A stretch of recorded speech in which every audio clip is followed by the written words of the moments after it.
Did you know that Mark Cuban went from being a garbage salesman to a billionaire? Today, he's a billionaire investor and a part-time shark. He's known for being pragmatic and one of the savviest investors on the planet. Mark started his life with humble beginnings, but now with a net worth of $5.1 billion.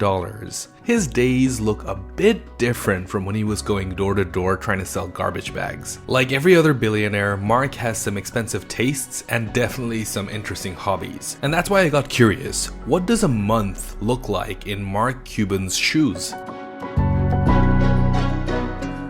Alright, so picture this. It's July, it's the middle of summer. Mark has to juggle his family time, vacations, and work. If I had to picture what a typical July looks like for Mark, it's probably gonna look something like this. He starts off the month centered around sports. I mean, being the flamboyant owner of the Dallas Mavericks, that's no surprise, right? He starts off the month in London to attend the Wimbeldon Championships. I can just imagine Mark getting all giddy and excited about this, given that Wimbledon is one of the oldest and most prestigious tennis tournaments in the world. In fact, Wimbledon attracts some of the highest net worth individuals on the planet. But knowing Mark Cuban, he probably finds the tournament a bit more boring than others, but the place does have good vibes for him, because after all, it's a good opportunity for him to mingle with like-minded business folks and other people just like him. Using sports as an excuse to build relationships, network, and to boost business connections, well, that's all too common, and billionaires like Mark are no exception. Now, Wimbledon tickets aren't cheap. I mean, they're a drop in the bucket for someone like Mark Cuban, with a 5-year center court pass costing up to £100,000. But for Mark, that means nothing. Alright, so he gets to London, and you probably saw this coming. He gets there on a private jet.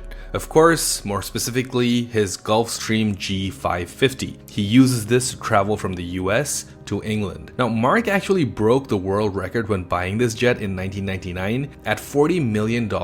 This was the single biggest online purchase of that time. As for the plane's running cost, it's a whopping $7,699 per hour. Flight time from his home in Dallas to London is about 9 hours and 10 minutes, and that amounts to just over $70,000. Alright, so Mark touches down in London, he gets off his plane. Now he needs to think about where he's gonna stay, where his hotel is going to be, what his transportation and various other expenses look like. So let's say Mark stays at the Ritz Hotel. It's one of the bougiest, poshest, most exclusive and expensive hotels in London. Over there, a luxury suite can be about £3,000 a night. So Mark's landed, he settled down in his hotel, and he enjoys London in all its glory, with Wimbledon just as a cherry on top. Now, Wimbledon goes on for at least half a month, but knowing Mark Cuban, he's probably going to start getting bored. So a few days go by, and then I can imagine him having a change of plans. He tells his staff that he wants to go back home. Okay, with so many companies to run, you can hardly afford to stay away for so long, so this is understandable. After spending a week at most in London, he would probably fly back to Dallas, where he would stay at his $13 million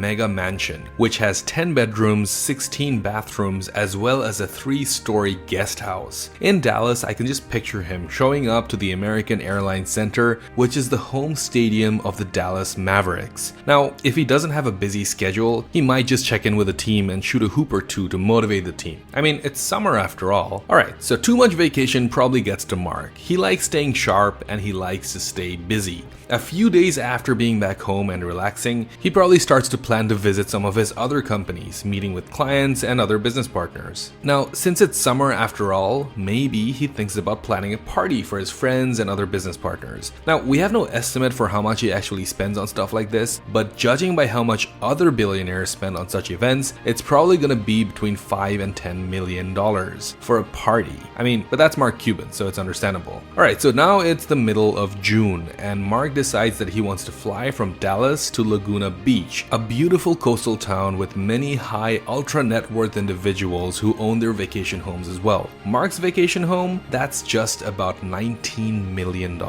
And this is probably where Mark actually gets to unwind for a couple of days with his family, visiting its beautiful beaches and art galleries. But after a couple of days, Mark probably sits up from his pool chair and remembers, wait, he's a shark. So he's on the move again. It takes about an hour and a half to drive to Culver City, where all the recordings of Shark Tank happens. Alright, so knowing Mark, he's probably driving in style to get there, and he's probably doing this on his restored 1955 Ford Custom Line. It's not too shabby, it's a pretty cool car. It's a cool vintage car, but it's surprisingly cheap for someone like Mark Cuban. I mean, it only costs $22,000. So Mark gets into the Shark Tank studio, and I think this is probably the best part of his year. I mean, anyone who watches Shark Tank just can see how much he enjoys it. After Shark Tank, I can imagine Mark hopping from one city to another, fitting in business deals and checking on existing businesses and relaxing in the middle. Now, I think that's what differentiates billionaires from the average 9-to-5 Joe.